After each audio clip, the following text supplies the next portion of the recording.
joining us as you come in. So thank you so much and welcome. This is the National Girls Collaborative National Webinar, Picture a Scientist, Bringing Gender Equity in Science to the Big Screen. You'll see we started with a brief poll here, just letting us know who was in the audience today.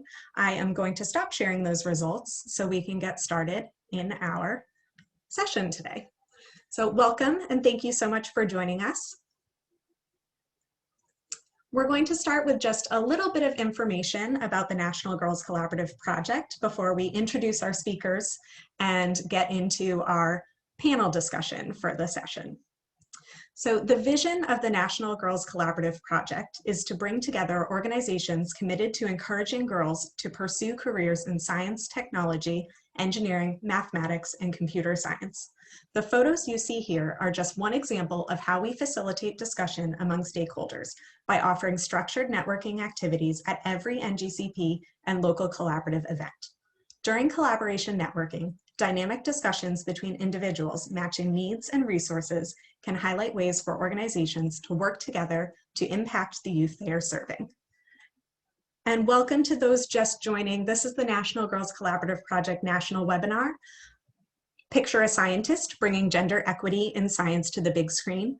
Just so everyone knows, this webinar is being recorded. You are welcome to turn on your webcams if you would like, but it is not required. As you entered the room, everyone was muted. When we get to the open Q&A, you are welcome to unmute and use the hand raise feature if you'd like to ask questions to the fabulous speakers today. Thank you so much. We all know that there is a diversity of high quality resources available, and many of you have little time to search for the strategies and content to improve your program. The National Girls Collaborative Project helps you address this need via our website, our newsletters, online databases, social media, and webinars just like this one. NGCP also seeks to strengthen the capacity of programs by sharing exemplary practice research and program models. When programs are stronger and more sustainable, girls are better served. We distribute these resources in an accessible format via the Train the Trainer programs, partnerships, and online platforms. And finally, we leverage a network of collaboration of girls serving STEM programs and champions to create the tipping point for gender equity in STEM. The National Girls Collaborative Project engages in a number of activities virtually and nationally, as well as through local collaboratives. NGCP partners with organizations to scale and deliver content such as the Leap into Science National Network in partnership with the Franklin Institute and Crypto Club in partnership with the University of Chicago, both funded by the National Science Foundation, serving hundreds of educators via statewide networks. NGCP manages the Connectory, the largest national database of STEM opportunities. The Connectory also provides a way for program providers to connect and collaborate with each other. FabFems is an international database of female role models from many STEM fields. They are passionate about the work they do and are ready to connect with programs to spark girls' interests. NGCP is also working with Lyda Hill Philanthropies and has launched the If Then collection, a digital library housing photos, videos, and other media of women in STEM fields, including Rachel Burks, who is here on our webinar today. These media are available at no cost. We offer regular webinars such as this one focused on research and exemplary practices to help our network grow and thrive. Locally, state collaborative leadership teams offer convening educators and researchers to professional development. They offer mini grants for innovative projects when funding is available and distribute their own regular newsletters spotlighting local resources.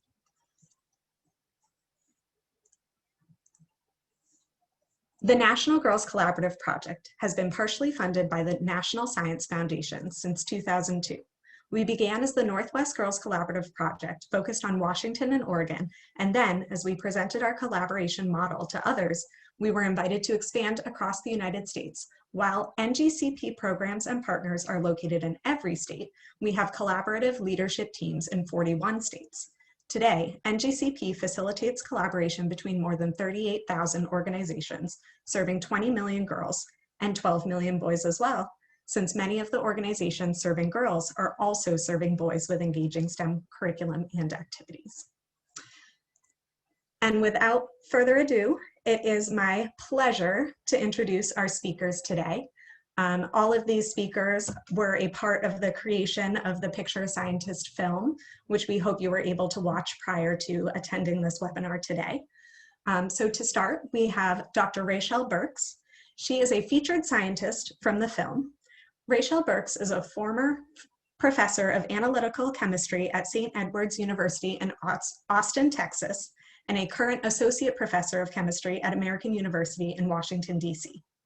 Her research focuses on developing low-cost colorimetric sensors for detecting chemicals of forensic interest, including explosives and regulated drugs.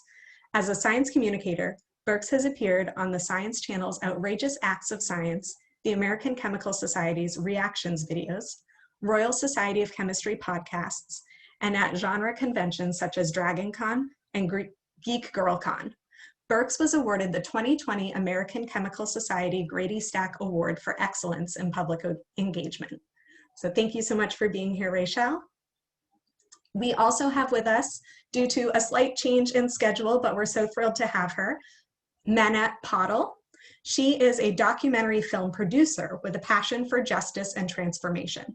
Most recently, she produced the documentary Picture a Scientist about gender bias and discrimination in the sciences, and was a producer on the evangelical environmentalism documentary Behold the Earth. Prior to film production, she produced the Camden International Film Festival, a documentary film festival in Camden, Maine. And for many years, Manette operated a sustainable landscaping company and farm in Maine. She earned her BA in photography and critical theory at Yale University. And finally, we have with us today Sharon Shutak. She is the director and producer of the Emmy-nominated documentary film, and she is a podcast host. Her feature debut, From This Day Forward, broadcast nationally on POV PBS in 2016 and was a New York Times Critics' Pick. She is the co-host of the podcast Conviction, American Panic from Gimlet and Spotify, and the co-creator of the New York Times OpDoc's science series, Animated Life. Her work has appeared on PBS, National Geographic Channel, Netflix, Slate, Vice, the New York Times, The Atlantic, ProPublica, Spotify, and Radiolab. She has degrees in forest ecology and journalism. So thank you so much to our fabulous speakers. I am actually going to stop sharing my screen so we can all see each other and have our first kind of conversation. So we will start today. Oh, I'm sorry, I skipped one little part. We were going to do a quick refresher for you all in case not everyone was able to watch the film prior to coming to the webinar today. So we're just going to go through the trailer really quickly, just the 2-minute trailer, just to refresh everyone's memory or set the context for this conversation before we get started. So here we go. This genetics, this molecular biology, that was the answer to all the questions I'd ever had about everything. We were just trying to be scientists. Whoops, I apologize, something happened on We my didn't end. want to be seen as troublemakers. Said, what happens in the field stays in the field. It was bullying from day one. He would tell me women were altering the science on the ice for worse. What's going to happen if I report him? What happens if I don't report him? It was getting really physical. I didn't tell anybody because who's going to believe you? You know, nobody. Women are extraordinarily underrepresented in science. When you ask somebody, draw a picture of a scientist, it used to be all men. There's a playbook, and it was written by men. And I always felt I didn't have the playbook. I'm just feeling my way through this game. You get used to being underestimated. You get used to being invisible. He's a great scientist. How can they not believe this? Many of the women that I've spoken to have left. This is the leaky pipeline. They cannot say the evidence doesn't exist. So I thought, okay, I have to show him it's true. So I wrote, there's a kind of systemic and invisible discrimination against women. Can we really afford to lose those top scientists? He just needs to look at the data. That's what he'd want us to do for his science. You cannot do everything on your own. You need enough of your allies to make something happen. I expected to fight alone. I didn't expect anybody else to fight with me. Together, we can do better. Let's move away from a culture of compliance and towards a culture of change. If you don't have women, you've lost half the best people. Look at the talent of these women. This is worth fighting for.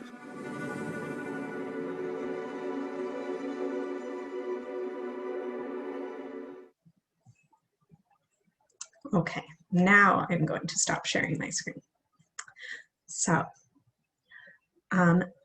we are so thrilled to be here today with Manette, Sharon, and Rachel to talk about this film.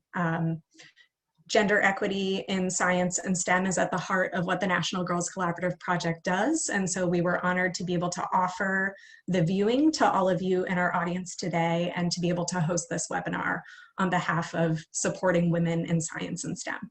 And so without further ado, we are going to start with a roundtable discussion of a few prepared questions with Manette, Sharon, and Rachel. And after that, we will turn it over to an open Q&A from the audience. So the first question we had prepared is, where did the idea for Picture a Scientist come from? Where did that idea begin? So, hi, everybody. It's nice to be here. Thanks for having us. So the idea for the film first came from a conversation we had with Amy Brand, who works at MIT.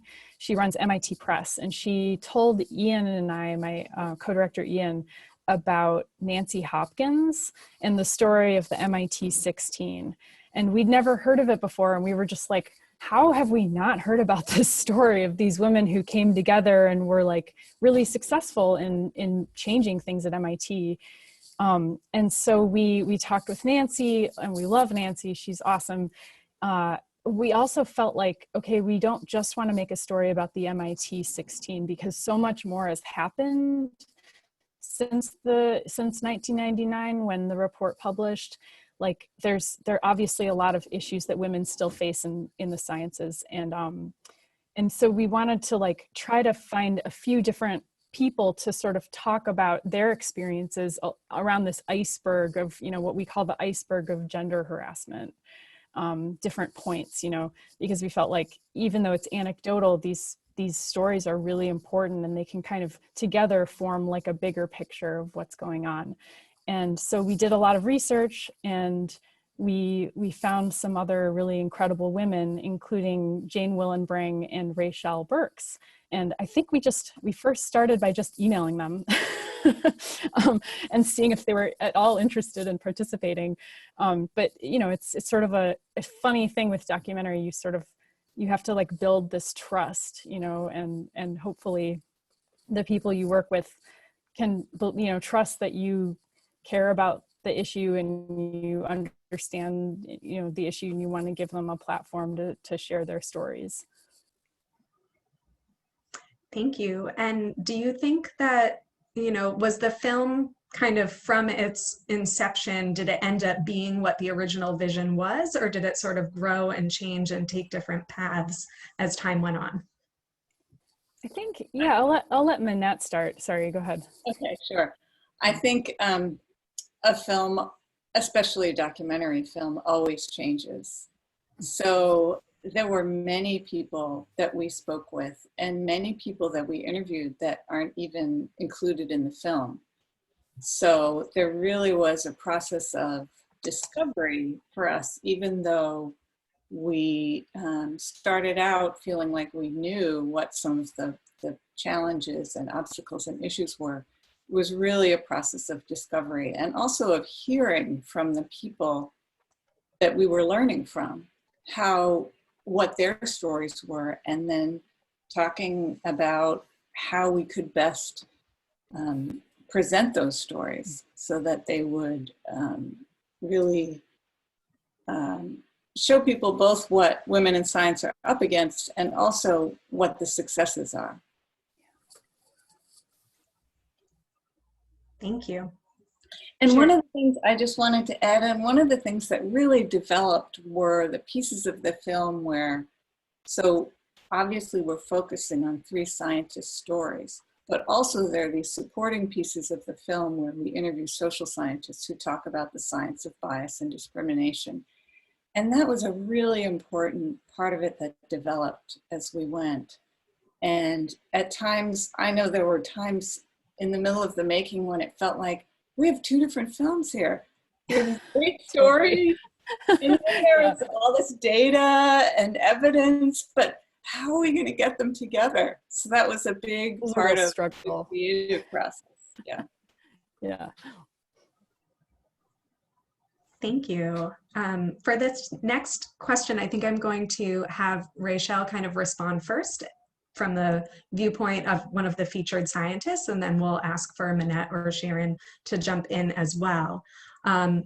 So Rachel, why did you decide it was important to share your story in this documentary about the challenges and successes and joys of being a scientist? Well, I think that when you have, any kind of showcase of women in tech, women in science, women in the arts, it also tends to be very dominated by white women. As if that's, first of all, the default of womanhood. And you still see that, where you'll see someone say women and people of color. As if you cannot exist as both, as a woman of color. So I wanted to really get that out there, because that is an experience that needs to be discussed more, and that there are some, just unique issues, just as if, and I think that there was so much footage, right, that I just remember there being, and you have to make these tough choices. I didn't have to, they had to. But when I think about, some of the other great women that they probably talked to, that also had a lot of intersectional identities, then, you have just a unique experience that we need to be cognizant of within STEM, so that we maximize the inclusiveness. Thank you. And Sharon or Minette, from kind of the film creation and production side of things, why did you feel like it was such an important thing to highlight in a documentary film? This, uplifting of women's stories and women of color's stories in science. Well, yeah, it's something that we've noticed from, 10 plus years of making science films, is that it is harder to find women, and specifically women of color, specifically Black women, in the sciences, in the hard sciences, to feature in our films. And we really care about representation, because, as a person who comes from a science background myself, I completely, I'm always inspired when I see women, doing science. And I know that representation matters. So we make a conscious choice to try to find people to put in our movies and to put on screen. And it's just a little harder to do that. And over the years, you're like, well, that's like, why is that? And you look at the numbers, you look at the sort of leaky pipeline data, and you see that as we move up the chain and like up the sort of hierarchy, there are fewer and fewer women and women of color in positions of power. You look at like university presidents, it's like minuscule. And so we just felt like this is an issue that's like clearly, a big problem, and nobody had made a film about this before, about this particular thing before. And so, we know that this film is sort of an entry point. It's not like the end all be all, like it hopefully is the sort of point where we can start the discussion, Thank you. I would add that I think there's certainly many fields which are male dominated, especially at the top. But science is particularly interesting in that science, and this is something Rachel talks a lot about in the film, science positions itself as being objective and without bias. So it's a very specific way of sort of unwinding that part about the science of bias and discrimination to understand what science has to say, not only about what's actually happening in science, but what's happening in many, many fields, what's happening around the globe in terms of bias and discrimination. And then I think another, I mean, Ian and Sharon, the two directors, have been making science films for some time, so it was a natural for them, but also looking at the time that we're in now, it's more important than ever that we have great scientists and everyone interested in science to be given, you know, support and get in there, because we're desperately in need of science to help us solve some of the great problems of the world. Thank you. That's actually a perfect segue to my next question, which I'll send over to Rachel, about, you know, the importance of science in our world. So Rachel, when did you decide that science was your passion and something you wanted to pursue? I was in junior high, and I grew up in the shuttle era, big space and everything. I didn't care, not a bit. Not one bit. I didn't see the point of it. Why are we going to space when we have real problems here on Earth? And I was like such a salty kid.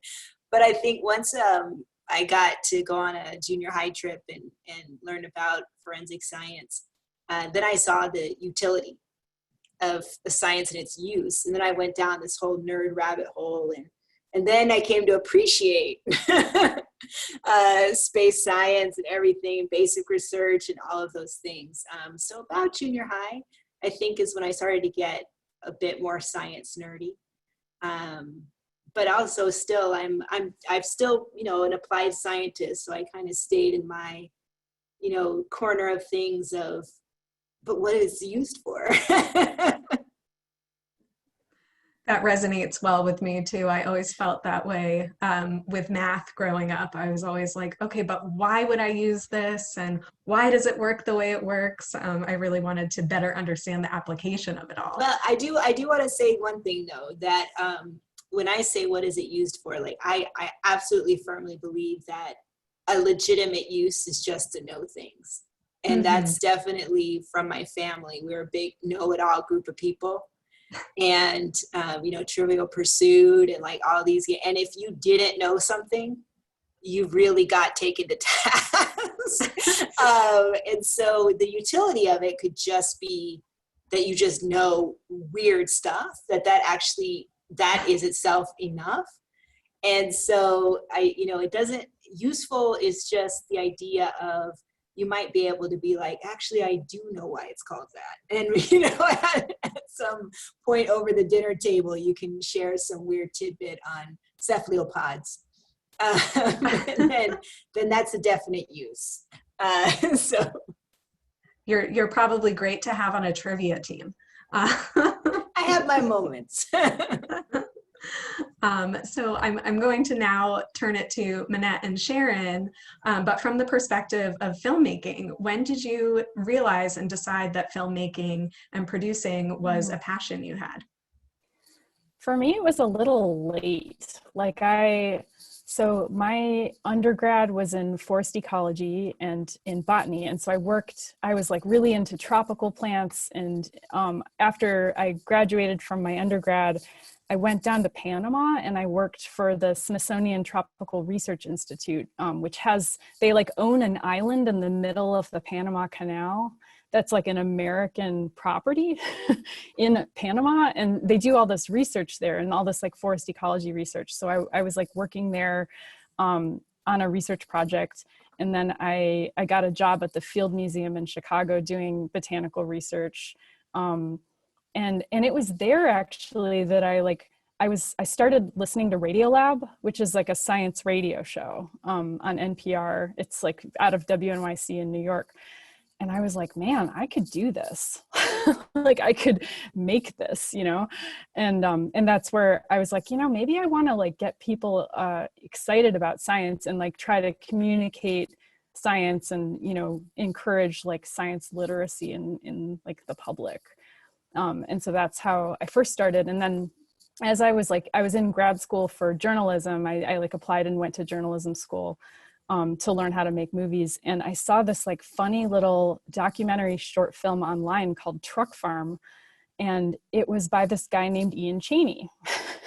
And so I was like, it's like the weirdest thing I've ever seen. Like, this guy gets me, like, this is my sense of humor. And so I sent him an email, and we just got coffee. And that's actually how I started in documentary film, was just working with Ian kind of as an animator. Like I taught myself how to animate, and I was just sort of wearing like a million hats in this like tiny little office in New York. But that's how we started working together. And since then I've done a bunch of my own projects, and then it's sort of come full circle, and now I'm co-directing with Ian. Thank you. And Manette, how did you come to realize this passion of yours? I came to it even later than Sharon, but I studied photography in college, and right out of college I worked as a photographer and in arts education. But then in my late 20s, I went into this whole career as a landscaper and farmer, also male-dominated professions where women are making inroads. And I did those things for many years, and then decided to leave that business. And one of the first things I did after that was to produce the Documentary Film Festival here in Maine, where I live. And that just really got me excited about documentary film. And so when I left actually producing the festival, I started working in film production. Thank you. So both Manette and Sharon, you both kind of talked about how getting into filmmaking was not necessarily your first endeavor. It kind of came through a series of different experiences, and you both kind of worked in fields like farming and studying science prior to getting into filmmaking. Do you see any connections between the process of filmmaking and the process of science? Yeah, I think about this a lot. That's a really good question. It's a lot like coming up with a hypothesis. I mean, it is what we're doing. Like when we come up with an idea, and it's for us, it's not like out of the ether. Like we do a lot of reading and research and a lot of talking to people. So we'll just be like, hey Marissa, can we do a Zoom call and just talk about diatoms or whatever? We do a lot of like just talking to people and trying to kind of gather ideas. But then out of that, we form a hypothesis, and that's kind of what we think a subject could be, or what the story could be. But it's still like pretty loose, and we don't know until we start to, really film and talk with people, like what exactly the story will be.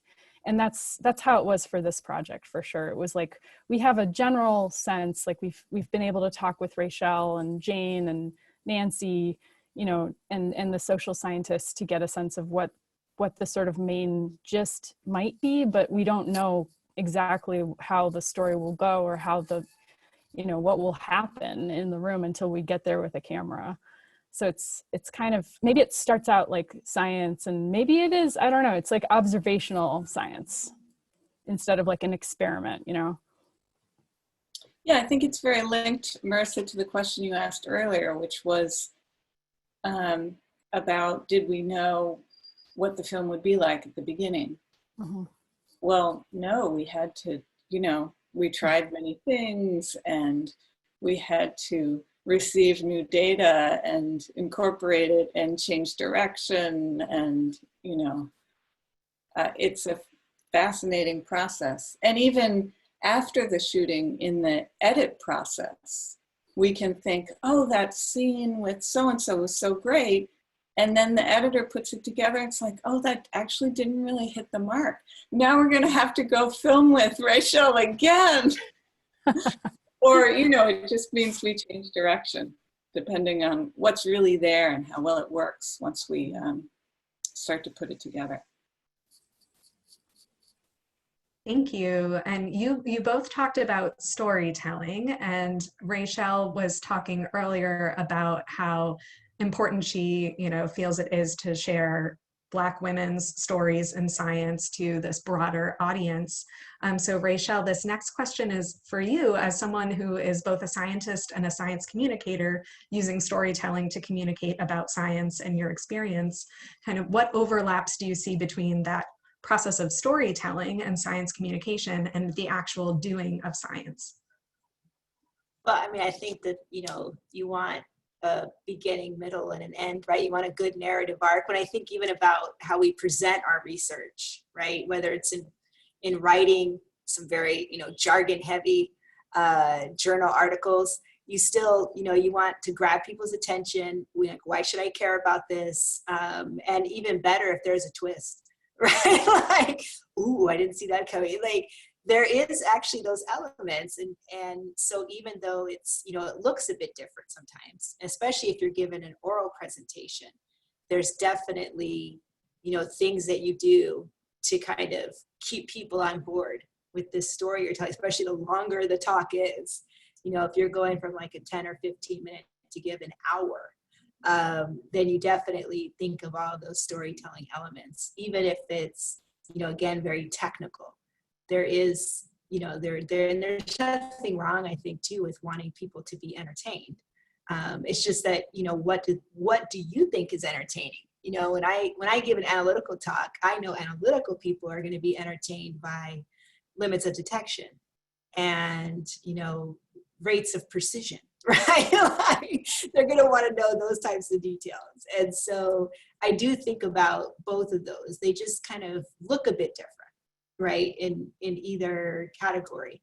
But I definitely, as the more, because I've been working in science communication for 15 years at least, and I think I've definitely gotten a better appreciation for when I read journal articles, even as a reviewer. I'm like, you lost me.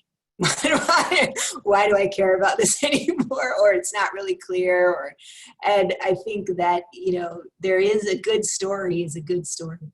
It's knowing your audience, right? Again, it's kind of what are they expecting? And again, even with the twist, can you throw in something?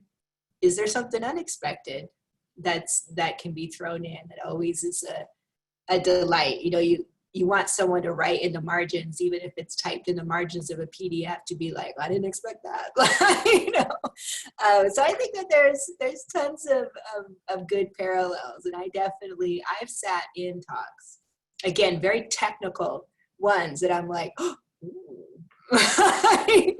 so I think that there's a lot more parallels than some folks would think. I think there's still in some corners this kind of, disrespect for story. Like, it's not as serious, it's not as constructed, but it really is, right? There are elements to it. There are things that are going to work and things that are not going to work. And I think because the human element is there, it's a lot more difficult, right? I've definitely been in the room where a story lands and when it doesn't. And so I think that if if people who think, oh, storytelling is like this lesser than or not as rigorous or not as difficult as maybe a technical talk, when they're really constructed in very similar ways, they're kind of missing out. There's a lot to learn. The more I hang out with art folks and literature, movies, and any kind of media and constructing a story, including visually, the better scientist and science communicator I become too. And I think that that's one of the benefits, is even in the time when I'm collecting data and it's not all exciting, I'm still thinking about how am I going to tell this story and why would anyone care? Because you're going, that's part of the process, is you're supposed to report out and spark discussion.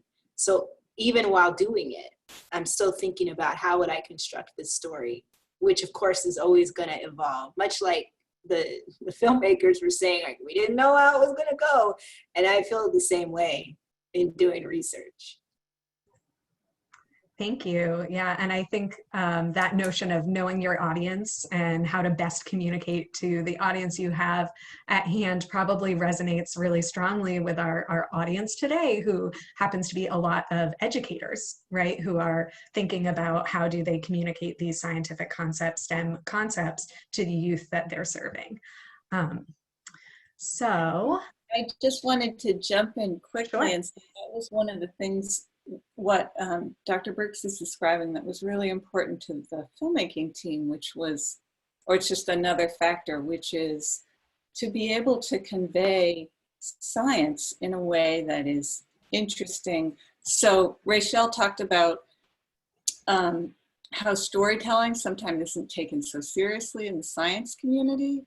On the other hand, outside the scientific community, often people think science is boring, I won't understand it, don't talk to me about it. And it's really important for us as filmmakers to be able to convey the wonder of science in ways that will draw people in and be entertaining. And that's actually what you do so well, Rachel, in so much of your work is, you know, talking about science and bringing people in. And so it's just another part of that link. Thank you. And that actually brings us nicely to our next question. And anyone can feel free, Sharon, Rachel, or Minette, to jump in response to this one.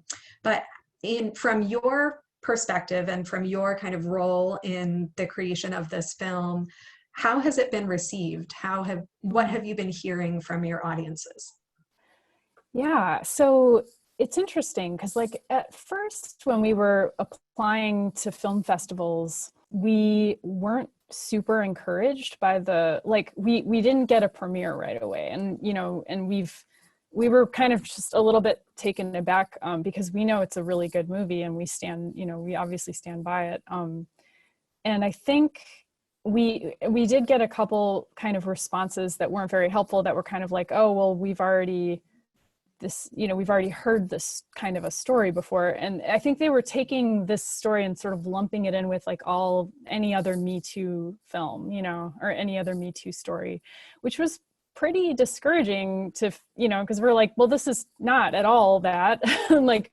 Because, you know, I think one thing that we do differently that I think is really important is we're looking at the data and we're looking at the social science and asking why things are the way they are. And like, you know, not just telling individual stories, which are also an important part of the film.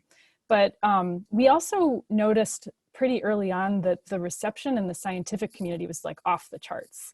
And that's been consistent. Like we've had really incredible reception from even like magazines like Scientific American and Nature, like people who are really interested in bringing the film to their university or their research institute or their nonprofit. And so that's been really encouraging. Like we were planning on, with our screening partner, doing these educational screenings this summer and fall. We were aiming to do 75. And right now, I think we've had, is it like 1,200 requests, Manette? Something like 1,200 requests. 200 have already happened. And then we have another like at least 200 on the books of like official bookings. So it's just like crazy. Like it's so amazing. We've screened the film for members of Congress. We've screened the film at NASA, which I always think is really cool. As a space shuttle kid myself. But yeah, it's just really like, it's been really encouraging. I think scientists in particular and like people who care about science understand how rare and how valuable it is to hear from people, you know, to talk about this issue of women in science.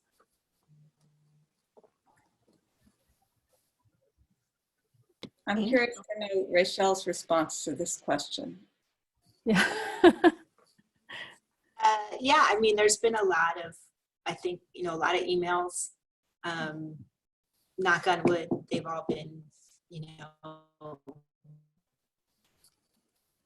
it's weird to say positive. I would say, you know, some of the emails are heartbreaking as far as, you know, disclosures or just people telling you in person, You know, during, and by in person, I should mean in Zoom meetings. So that's our new in person, when, Right. you know, colleagues or things will let you know that they've seen something.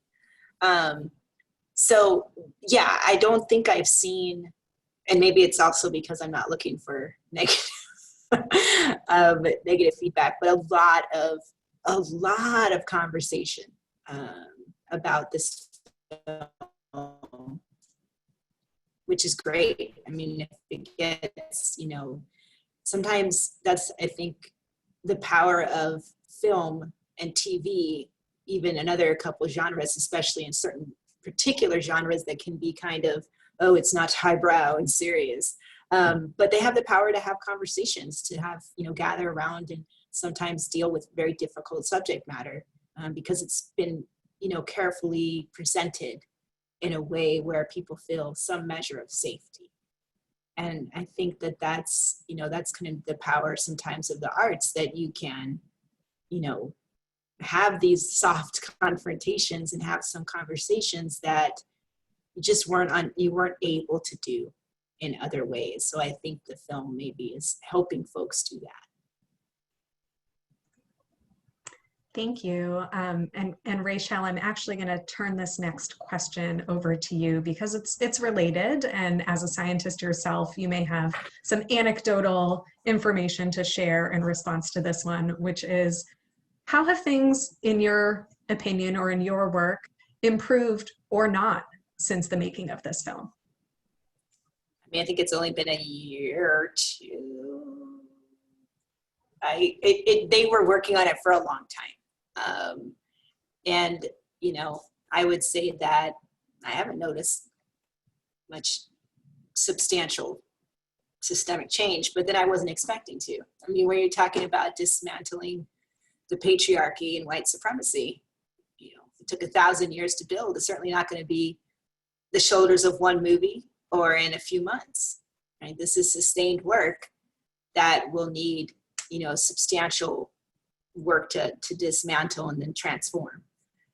So I certainly had no expectations that it would be like, well, things fixed now, right? that was not my thing. So I didn't have any expectations that way. I think that I hoped for the filmmakers that, knowing the blood, sweat, and tears, especially sometimes with documentary film, that it would be well received because they had poured so much into it. That was really my only my only thing. So yeah, I didn't have any. Yeah, I think I've just been, you know, I just don't think of things that way, that they'll be fixed with these types of. I think it can contribute if people, like any vehicle, it can help. But, you know, a person can only be helped if they have the resources to do it, make some decisions to do it. But I don't think that, you know, I certainly don't want to put the burden on this film to do that. I think that's a little bit unrealistic. Probably more than a little bit. Thank you. We really appreciate your honesty, both in this webinar today and also throughout the film itself. I think someone had commented earlier in the chat, the honesty of those who were featured in the film was just incredible. And I'm just going to have one more question from our kind of planned roundtable before we turn it over to the audience for open Q&A. And you were just talking about, Rachel, how, you know, you never expected this film to be, you know, something that would instantaneously create systemic changes. But we do have in our audience today a lot of people who work in many different ways to try and promote more equitable practices in STEM education and in the STEM professional fields. So for all of you, Manette, Sharon, and Rachel, what advice do you have for those people who are working to create more equitable STEM experiences and pathways? I might maybe ask if Rachel wants to start this one. I don't unless you want. Nice, Sharon. I'm like, oh. No, I think, you know, again, I think there's a lot of work to do. I think it can seem maybe overwhelming, but what's the corner that you can contribute to, right? I think that realistically, each of us, you know, and there's a lot of different models one can use, but typically it's self-reflection survey, whether it's an individual or an institution, is, you know, what's the current state of things, and what do we need to do to kind of get our house in order, as I always heard growing up in my household was, you know, get your house in order. And, you know, what are our own individual ideologies and, you know, stereotypes and things like that that we need to work through, our own self-education, because that's something that we can control and contribute to the control of, or the transformation of. That can be within our control, and we can also support others that are doing that work. And you see a lot of that, right, kind of happening this summer, even when, you know, certain book clubs or people were really kind of being diligent and like trying to self-educate and be better and adopt better habits. So that would definitely be one. And then, you know, trying to find that team of people, those allies, those co-conspirators or accomplices that are, again, mission aligned, that you can then support each other in that work. And what's this kind of, you know, circle that you can influence and shift, right? And kind of where you're at, and then, you know, hopefully support some bigger endeavors. I think for myself, and I can only speak for myself, is I try to work on those areas of which, again, I can shift some control, right? And myself, how I, you know, run my research group, how I contribute and support my colleagues in my department, and kind of radiate out, and then support, you know, folks that are doing some larger scale work that are, you know, we've got a lot of experts in this area of equity, diversity, inclusion, and more equitable work environments. It's a whole multiple areas of scholarship. And we saw a few of those folks in the film. And so kind of just, you know, deferring to their areas of expertise and, you know, following their lead and working with them within STEM to kind of, again, make some of these bigger changes is what, those are the things that I am doing, that I'm finding that I'm, you know, starting to see some positive changes just in my own little, you know, thing.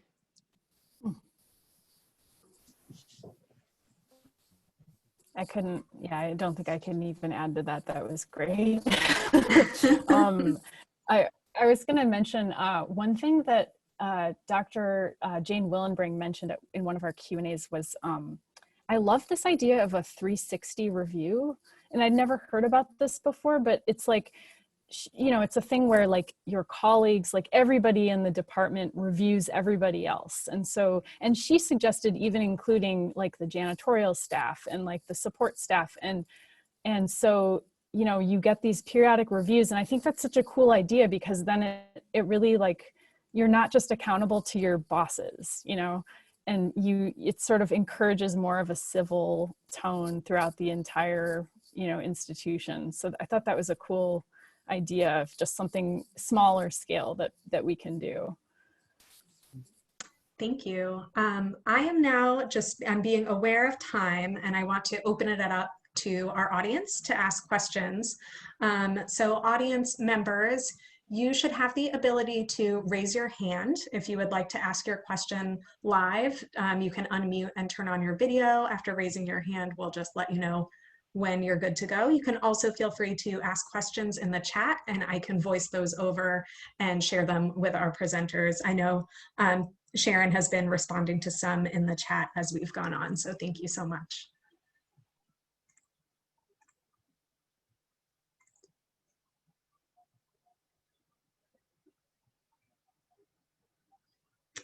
I do see one question from the chat here that I'm not sure was answered yet. Adrienne is asking if there's any connection with the Ginadavis Institute for Gender in Media.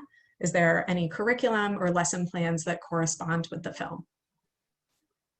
We haven't worked with them directly on curriculum. We do have a discussion guide that we created ourselves, which we certainly would share with everyone who screened the film or has seen the film. But we did use some data from the foundation, and I think it had to do with, in fact, Rachel is talking about representation of women and men in the media as scientists. And we got some data from the foundation specifically about that because they're very interested in representation. So Dana Scully effect. That was definitely one of their, measurable correlations. And Abby Shudo would be the other one I remember reading about in their work. Thank you. We have a few more questions coming from the chat. From Holly, is there a way to watch the film with our corporate technical women's group? Yes, you can go to our website, which is pictureascientist.com, and there's a button that says host a screening. And, maybe host isn't the right word, but you can request a screening for your group or your institution or your private company or whatever. It doesn't matter what it is. If you want to do any sort of a group screening, just go to pictureascientist.com and click that link. Fabulous. Colleen is asking, are there ways in which any of you are using this film and your personal experiences as women in STEM to induce policy change around these issues? Well, Sharon touched on the panel, which was following a screening for members of Congress. And Rachel was on that panel, moderated, and Jane Willenbring was also on it, and Paula Johnson, who's in the film. She's the president of Wellesley College. And that was specifically in support of legislation. So there's a bill that was already approved in the House of Representatives, which is the Combating Sexual Harassment in Science Act. And it has not yet been voted on in the Senate.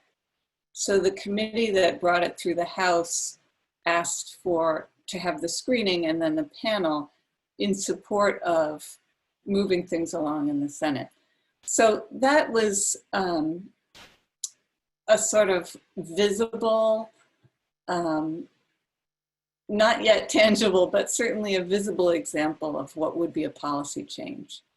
I would say generally, I would never have expected that, and we wouldn't necessarily expect to see anything so concrete from the film. And insofar as we may have helped, we'll never know, But that's the kind of thing, and Rachel talked about this earlier, just hoping that conversations start to happen, sparking conversations, supporting conversations. Thank you. We have another question from Colleen. She says, I loved watching this film and seeing women deal with difficult situations and try to make changes for the better.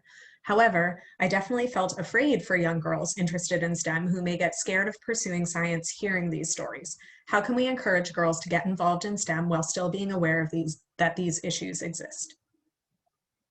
Yeah, that's a great question. That's something we struggled with and thought about the whole time we were making this film. We don't want to turn women and girls off from going into the sciences. I don't know. I'm curious what Rachel thinks about this too, but for me at least, it was kind of I would rather give people the tools to kind of understand the issue and kind of see where we are right now, what's the baseline. And then also the film does give these different kind of coping strategies or different ways that women can overcome these issues. I think one of the big ones is talking with other women and finding a support network and strategizing and collecting data or whatever it is to try to come to some sort of a solution or overcome the issue. And so yeah, I guess that was just my feeling is I'd rather personally know where we are right now and then try to see some examples of how people can change things. But it's a good question. Yeah, what do you think, Rachel? I think that there's a difference between the discipline that you might be passionate about and the profession and a particular job. in a particular environment. I love chemistry, specifically analytical chemistry. I have also worked at jobs that were incredibly toxic. These are not equivalent things. So I think we need to have more honest conversations about that. Are you leaving science, or are you leaving a particularly bad environment? These can be very different. And I also don't think it doesn't help anyone to create this false narrative of Pollyanna, kumbaya, everybody's having a great time, when that's not factually the case, because an environment determines, right, the workplace, how people are treated. These are different than maybe the technical aspects of your job. I'd also say that my opinions, of course, are definitely, formed because that, being a Black American, I got the same conversation a lot of Black kids get, which is, you have to be careful because I need you to get home and you're going to have to make decisions to trade your dignity for your safety. These are a lot of the conversations you get. People are going to treat you badly, and here's why. And it's not that you're a scientist, it's because there are people that are racist and they're sexist, or people that are ableist, homophobe, transphobe, right? Like, so having these honest conversations with people isn't about scaring them away. It's that this is what human beings do. This is where we're at. These are the systems that are at play.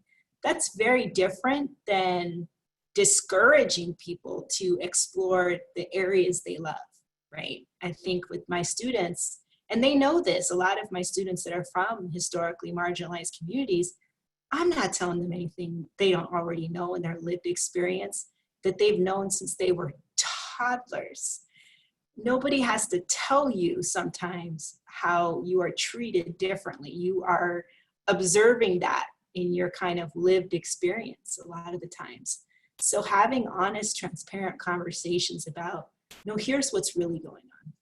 Here's why people are treating you like that, or why hasn't there been, I mean, this year, right, such a big deal was made of 2 women winning the Nobel Prize in chemistry.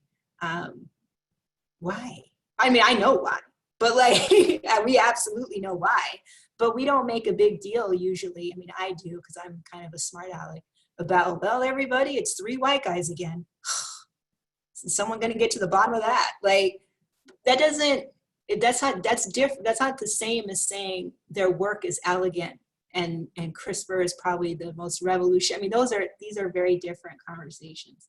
And I think that with children, we can absolutely they already notice some of these things, and we can have those tough conversations and figure out a way to do that, to talk about, I want to support you in chemistry, because of course I think everyone should be a chemist.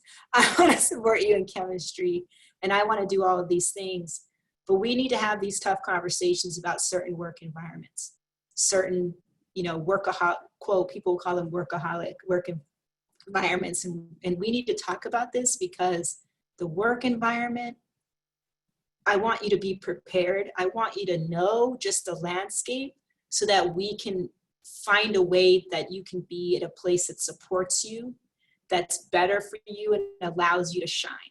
And I think of it as a way is ultimately preparing, not an attempt to scare, but I also want to be honest. But they already, I think a lot of my students already know. I've never been in a case where I'm doing a big reveal with, some of the things that are going on. Thank you. I am so grateful all 3 of you were able to speak with us today. I am aware that it is right on the hour, 11 o'clock Pacific time.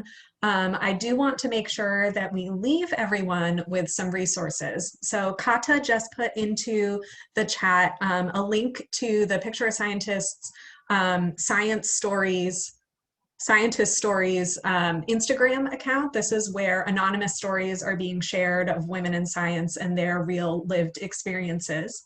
I'm also going to quickly share my screen again because the National Girls Collaborative Project has a curated list of resources for engaging girls in STEM, which includes the SciGirls strategies, how to engage girls in STEM, which I have a little photo of here. And those are some great resources you can use if you are creating STEM programming and are specifically looking for ways that you can better serve the girls who are attending your programs.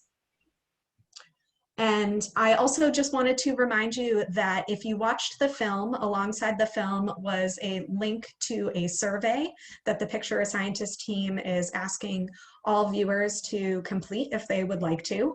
I think it takes about 10 to 15 minutes, and if you can take some time out of your day to complete that survey, it will really help them to consider next steps and what they might do with what they learn from the making of this film and its reception.